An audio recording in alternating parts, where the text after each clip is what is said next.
CP3 went ahead and performed open Maverick surgery on Luka and Dallas there in that fourth quarter, which is, not exactly the most shocking thing in the world. Ryan, our lead producer, the guy who's the real MVP of the show, said, I thought it was genius. He goes, how unfair is it that Phoenix is so good that Chris Paul gets to basically be Mariano Rivera for this team? And it's the reality, because say what you want about CP3's longevity, and we'll talk a little bit more about that later on in the show.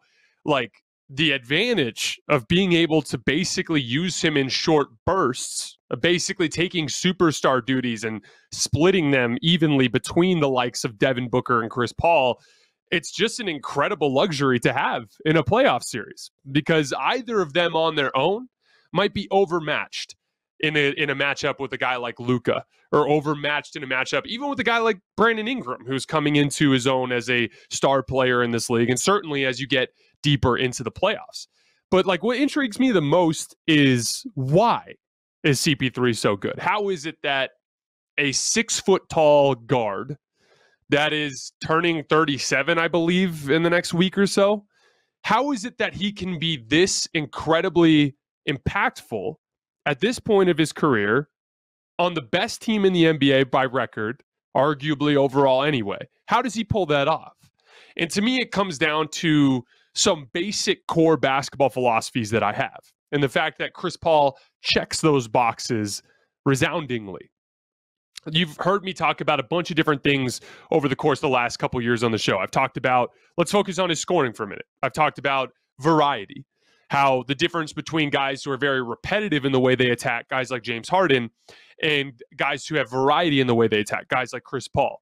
The ability to score in different spots on the floor. Chris Paul can come off of ball screens and shoot threes all day long.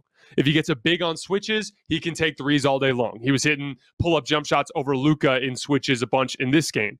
If he gets over the top of screens, he can get into the mid-range. He can snake the pick and roll, take those fadeaway twos. If he gets bigs on switches, he can work you side to side and take step back twos. He can get deeper into the lane and make floaters and push shots and crafty finishes around the rim. And then if the floor is spaced properly, that doesn't happen all the time because they do, traditional screen and roll attack. So you usually have a big man underneath the basket. So he's not getting a ton of layups, but in a 5-out system, he'd be able to beat you that way too. So as a scorer, he has that peak variety, which is something that I've always talked about being super, super important, especially when you get to the postseason. Then we look at the playmaking side of things. You're seeing this on display with Luka. Part of the reason why Luka is putting up monster scoring numbers in this series is Phoenix knows that they can't handle him if they double team him, because he's just going to spray it around to shooters all night long. So they actually are in a predicament where their best bet is to let Luka try to attack guys in single coverage, and he's really getting just about whatever he wants there. Offense has not been the issue for the Mavericks in this series for the most part. But for Chris Paul, it's the exact same dynamic. His ability to consistently and surgically make the right read anytime you send additional defensive attention his way is what makes him so versatile in these environments. I've talked about how playmaking in particular has always been one of the skills that I value the most when I'm watching the NBA. And part of the reason why is it's such a unique skill. Like, when we look at high-level, 3-level scorers, there's a shit ton of them in the league. I mean, there's a guy in Devin Booker. We're going to talk about him in a little bit.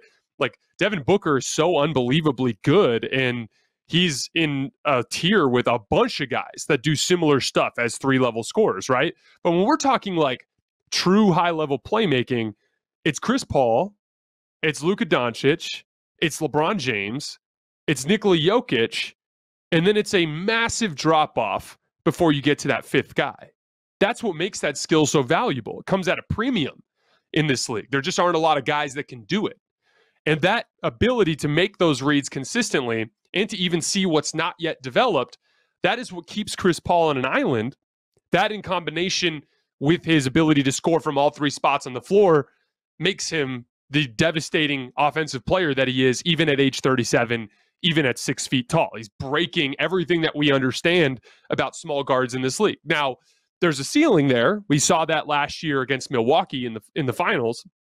if he runs into the right kind of defensive matchup with another guard that's, especially a guy like Drew Holiday who can deal with any ball screen that Chris Paul throws his way and handle him in isolation scenarios, we can see him be limited. But that's why he's not the best player in the league. That's why he's closer to the 10th best player in the league, right? But all of that is what makes him so devastating offensively at this point in his career. And then last but not least, he competes defensively. I was watching the film from game 1 this morning, and Chris Paul just doesn't die on any screen. He's a bulldog. He's incredibly difficult to deal with because he's so crafty. And even when Luka's trying to position him on certain parts of his body so that he can get to his moves in the post, Chris Paul will detach from his body and then fake lunge around one side and then come around the other way.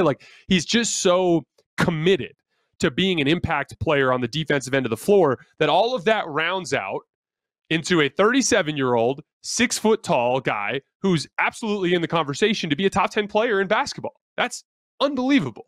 And it's a credit to him. We just talked about him after that Pelican series. I thought his Game 6 closeout game was one of the best playoff performances in NBA history. It's on the list of 20 or 30 great games that you'll see in NBA history. To go 14 for 14 with your star on a bad hamstring against a team that's been giving you a lot of problems.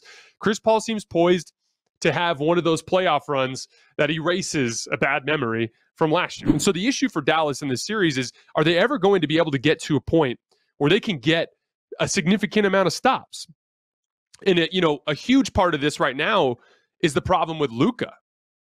And Luka's one of my favorite players, but he's venturing into that range where he's being considered with the best players in the league, and there's a standard that comes with that. Carson and I have talked a lot about Luka's conditioning and how that's the next step for him.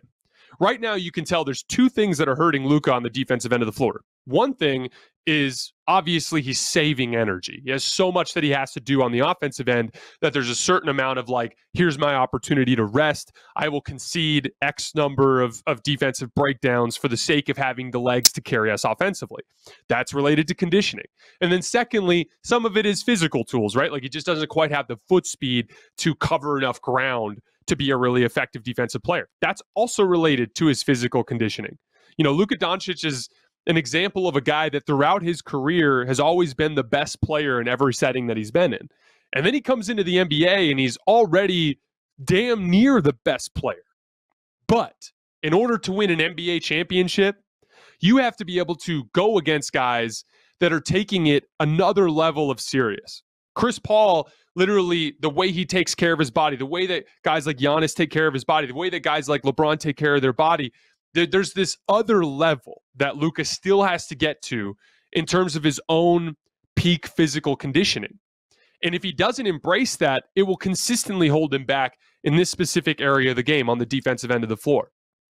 If he embraces the fact that he needs to get into peak physical condition, show up into training camp already at your midseason weight, show up into training camp even maybe a step above that, reaching whatever your individual physical ceiling is, that's what's going to allow him to not need to conserve energy on the defensive end of the floor, to have the foot speed to be able to cover ground and be more impactful on the defensive end. And most importantly, he's already this good on the offensive end with all that extra weight that he's carrying around, basically wearing a weight vest. So imagine how good he could be offensively if he replaced a certain amount of that with lean muscle and reached his peak physical conditioning. There was a play in that second half where he had a sloppy closeout on Jay Crowder, and Jay Crowder just went right around him and dropped it off to, I think, JaVale McGee for a dunk under the basket. And I'm watching, I'm like, look, man, I know you're resting, but that's way too easy. You got to at least be able to hold Jay Crowder in this role. Luka simply has to be better defensively.